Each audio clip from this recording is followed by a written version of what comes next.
Okey, kita kahwin 15 tahun yang lalu. Isteri memang dah bagi tahu, okey, kalau abang nak kahwin dengan saya, abang kena masuk Islam. Itulah syaratnya. Sebab isteri saya dia berasal daripada Indonesia dan dia dilahirkan di keluarga Islam. Jadi saya bagi tahu dia lah, saya tak nak masuk Islam. Waktu itu saya amat benci pada Islam. Disebabkan cinta, yes, saya dapat murtadkan isteri saya. Saya berjaya lah. Kalau tuan-tuan dapat tahu, kemungkinan tuan-tuan dan perempuan mesti hantam sama saya kan, ini Cina mau cabar ni. Tapi tuan-tuan dan perempuan jangan hairan. Minta maaf, lupa silent. Tuan-tuan dan perempuan jangan hairan, sebab di Indonesia kahwin campur adalah perkara yang biasa. Kalau dia tak kahwin campur, perkara yang luar biasa. Tapi perkahwinan kita memang disembunyikan kepada kedua ibu dan bapa mertua saya. Bayangkan, kalau isteri saya adalah anak perempuan, tuan-tuan dan perempuan, adakah tuan-tuan dan perempuan benarkan perkahwinan sebegini? Tidak. Kerana tak betul, haram. Betul? Jadi kita sembunyikan. Dan selepas 5 tahun perkahwinan, isteri ada ajak balik ke Indonesia. Pada waktu itu saya bagi pelbagai alasan tak nak balik ke sana, kerana saya tahu saya sudah lakukan kesalahan yang besar. Tak berani nak hadapi kepada kedua ibu dan bapa mertua saya. Walaupun saya seorang gangster, saya takut mati mah. Betul tak? Itu gelaran gangster saja mah. Kalau seorang pun jadi penakut, kan? Tapi bila kita fikir dengan lebih jauh, saya rasa saya kena balik juga. Takkan saya nak sembunyikan fakta ini ataupun lari daripada kenyataan selama-lamanya, kan? Jadi saya pun beranikan diri untuk balik ke Indonesia. Apabila sampai di Indonesia, bapa mertua menerima saya sebagai menantu, walaupun dia tahu kita kahwin secara bukan Islam. Nampak tak? Bayangkan, kalau saya balik ke sana, dia menghukum saya. Adakah saya akan nampak keindahan Islam?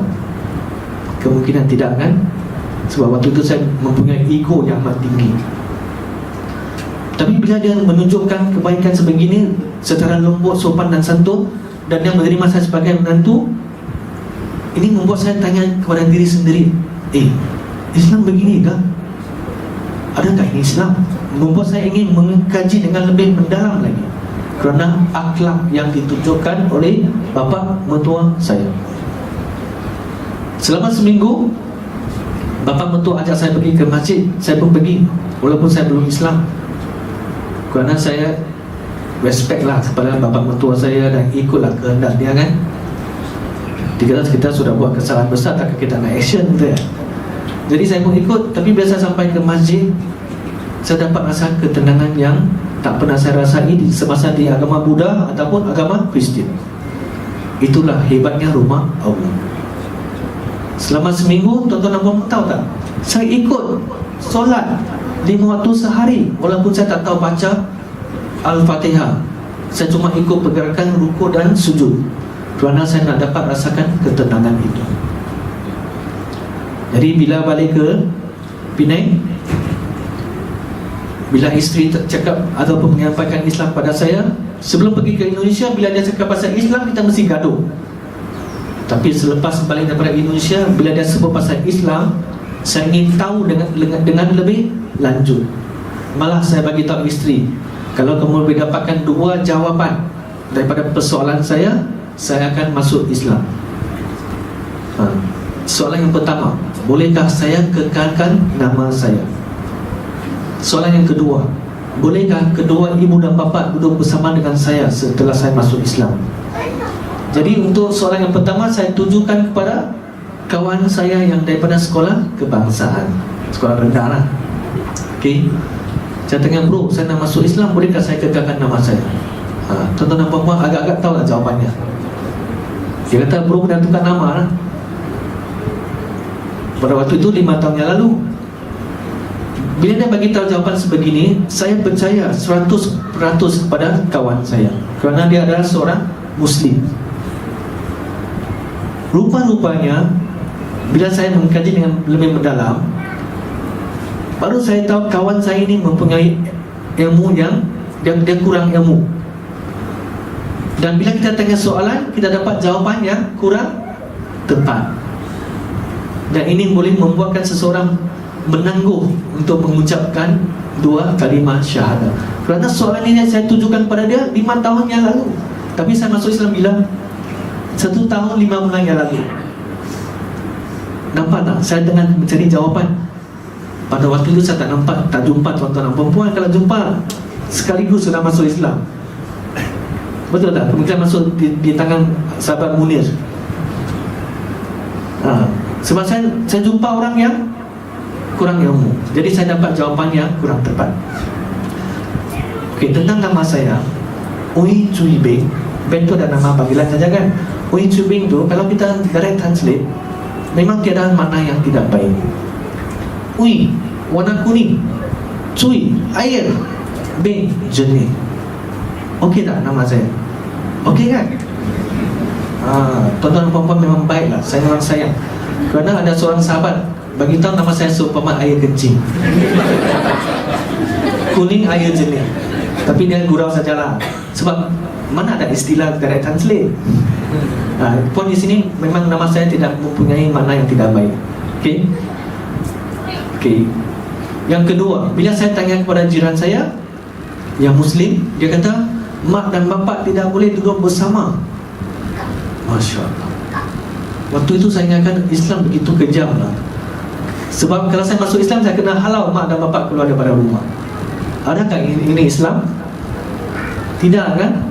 Kerana Allah berfirman dalam surah An-Nisa surah keempat ayat 36, kita patut sayang pada kedua ibu dan bapa. Malah ada satu hadis sahih, syurga di bawah tapak kaki ibu. Kita sebagai anak patut taat dan sayang pada mereka. Setuju? Mak dan bapa hanya satu. Dan kalau kita tengok sudut dakwah ataupun sudut yang positif, inilah peluang keemasan untuk saya menyampaikan Islam kepada mereka, menyelamatkan mereka daripada api neraka. Poin di sini, ibu dan bapa boleh duduk bersama. Kan? Kemungkinan lah jiran dia bagi tahu tak boleh, kemungkinan masakan yang dimasak oleh mak saya. Dia tak bagi tahu huraian dengan tepat. Lepas tu, bila saya dapat kedua jawapan, setelah saya mencari jawapan dan mengkaji dan sebagainya, saya pun mengucap dua kalimah syahadah pada 29 hari bulan 9 2017. Alhamdulillah. Dan bukan di sini saja. Pada waktu itu sebenarnya tuan-tuan dan puan-puan, saya masuk Islam hanya untuk menggembirakan isteri saya sahaja dulu. Bila saya sudah mengucap dua kalimah syahadah, saya langsung tak pergi belajar. Tak tahu solat pun, cuma tahu pergerakannya, tak tahu Al-Fatihah memang tak sah solat, betul. Isteri cuba untuk ajar saya kata nantilah, besok lusa lah. Itu alasan saya, sebab waktu itu saya hanya untuk menggembirakan isteri saya, sebab dia asyik meletir. Bila nak masuk Islam, bila masuk masa itu CD rosak. Selama 15 tahun boleh tahan tak tuan-tuan dan puan-puan? Tapi bila ada seorang sahabat mengajak saya pergi ke satu kelas Fardhu Ain yang dianjurkan oleh Hidayah Center Foundation Pulau Pinang, mereka menjemput Brother Lim untuk ke kelas tersebut. Pada waktu itu saya memang ada nampak video klip daripada Brother Lim yang dia pun kekalkan nama dia. Jadi sebab itulah saya pun masuk Islam kan, bila saya dapat jawapan daripada Brother Lim di YouTube. Lepas tu bila saya pergi ke kelas yang dia ajar Fardhu Ain tu, dia mengajar tentang bab tauhid. Di situlah baru saya tahu, oh, rupa-rupanya dulu sembahyang yang kita sembah tu semua ciptaan, bukan pencipta. Dan di situlah dia mencetus saya punya keinginan untuk belajar tentang ilmu Islam dengan lebih mendalam. Malah saya terus pergi ke beberapa kelas yang dianjurkan oleh Brother Lim sendiri, Interactive Dakwah Training, untuk belajar tentang perbandingan agama, metodologi dakwah dan sebagainya. Dan baru-baru ini saya pun mengambil diploma pengajian Islam di IDT juga. Perasaan sekarang dengan perasaan sebelum Islam. Okey. Sebelum saya Islam, macam saya bersebut kita sebentar tadi, saya memang pentingkan dunia. Saya tak hirau tentang akhirat. Sebab kita saya tak tahu kan. Dan waktu itu saya memang gila untuk carikan duit. Carikan duit seberapa banyak pun rasa tak cukup. Sebab wang yang saya perolehi itu semua wang yang tidak berkat. Kerana kerja-kerja yang saya lakukan itu kerja yang tidak elok. Sebab ada rakaman saya tak berani cakap yang tidak elok. Lepas tu, bila saya sudah masuk Islam, saya dapat rasa ketenangan. Walaupun kita sudah kekurangan, saya sudah kekurangan banyak benda. Sebab bila saya masuk Islam, saya sudah hilang segala-galanya. Hilang rumah yang saya beli 2 tingkat, hilang kereta Mercedes, kereta mewah saya hilang. Hilang kerja yang haram yang boleh bagi 5 angka sehingga 6 angka sebulan, hilang. Tapi walaupun ini 3 benda rasa penting kan, rumah, kereta, wang. Tapi kalau hilang pun saya rasa okey je. Sebab kita sudah dapat agama yang benar, agama ketenangan, agama yang boleh menyelesaikan segala masalah. Kita kena yakin saja kepada Allah Subhanahu Wa Taala. Tuan-tuan dan puan-puan tahu kan, seorang mualaf bukan senang. Dia punya cabaran. Contoh, bila saya sudah masuk Islam, untuk beranikan diri pergi ke masjid untuk solat Jumaat adalah perkara yang paling susah. Takut. Kalau saya pergi, orang akan nampak, alien ni, apa Mamat Cina buat kat sini? Saya pernah kena halau tuan-tuan dan perempuan daripada masjid. Kerana waktu itu saya pakai seperti biasa, t-shirt dan jeans. Saya kena halau kerana kedua-dua tapak tangan saya ni, bahu saya ni ada kartun. Kartun tu tatu lah. Tuan-tuan perempuan, saya buat tatu ni di semasa zaman jahiliah saya. Saya bukan buat tatu selepas saya masuk Islam. Orang yang halau saya tu, saya tak salahkan dia. Tapi sebaik-baiknya dia kena tanya saya dahulu, betul tak? Saudara ni kenapa datang ke masjid? Saya akan cakap saya saudara baru, betul tak? Ini tak tanya apa, baliklah. Tapi masuk sini dipakai macam ni, dan banyak lagi. Dia sudah menghukum dahulu. Itulah cabaran pertama. Yang kedua, bila saya kehilangan segala-galanya, pada waktu itu saya agak lemah iman. Saya tanya diri sendiri, kenapa banyak teruk masuk Islam ni? Semua hilang tau. Malah saya dapat ujian yang agak berat.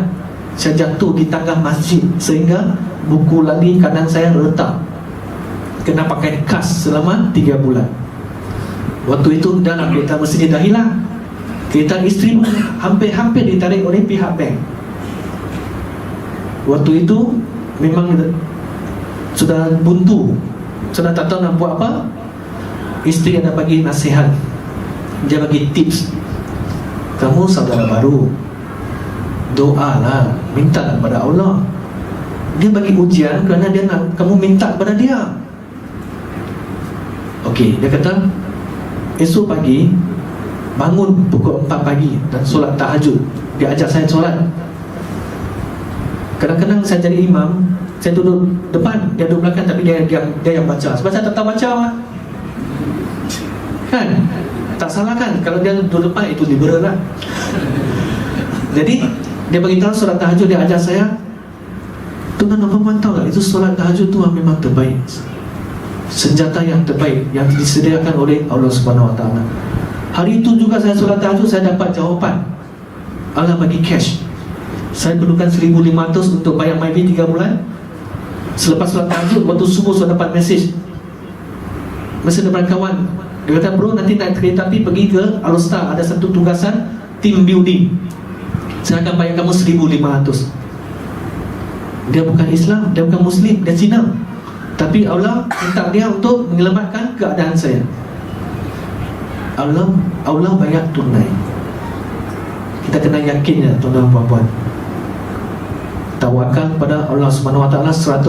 Sebab itulah saya bekerja sepenuh masa sebagai pendakwah, dan kini saya dalam program Interactive Dakwah Training, dalam program dilatih oleh Brother Lim Twee Soon untuk menjadi seorang pendakwah.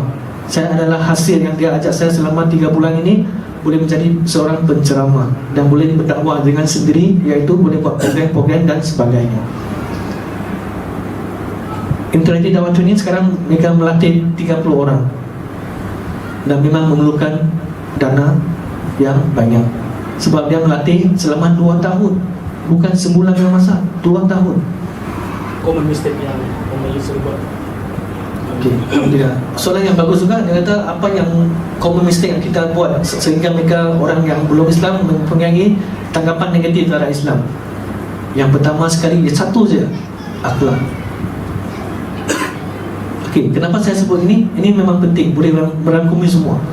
Semalam di media sosial Facebook, ada seorang sahabat saya tak nak sebut nama, dia ada tag nama saya.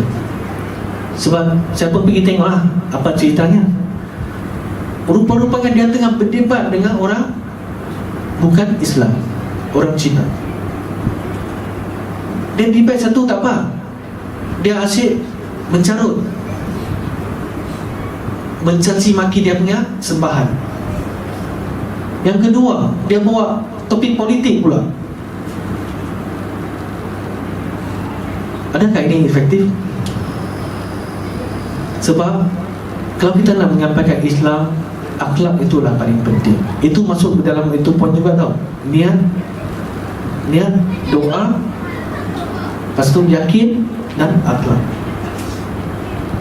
Apa sarannya kalau kita senyum selalu? Ataupun dalam media sosial orang marah tentang, katakan politik. Kadang-kadang politik dia boleh menjadi ganas, dan kita akan membahas perkara-perkara ataupun perkataan-perkataan yang kesat di dalam media sosial, dan ini pun akan menambah salah tanggapan terhadap Islam. Mereka akan nampak, nah tengok orang yang pakai kopiah, jubah, dia pun mencarut. Bukan tanda politik. Bagi saya, kalau nak dakwah, dakwahlah. Sebab bagi kita sebagai pendakwah, kita tak berpihak kepada mana-mana politik. Sebab kita nak pergi menyampaikan Islam di mana-mana kita boleh pergi. Setuju? Kalau kita berpihak, itu bukan dakwah. Dakwah tak akan jalan. Katakan kita sokong ni, kita tak boleh pergi negeri ni. Kita sokong ni, kita tak boleh pergi negeri. What for? Tugas kita kerana Allah Ta'ala. Itulah yang sebaik-baiknya. Itulah kita sentiasa tanam dalam diri sendiri. Hari ini keluar, saya nak menyampaikan Islam kerana Allah Ta'ala. Harap dapat jawab soalan tuan. Masa pun sudah habis, sebab saya diberikan sampai pukul 9 saja.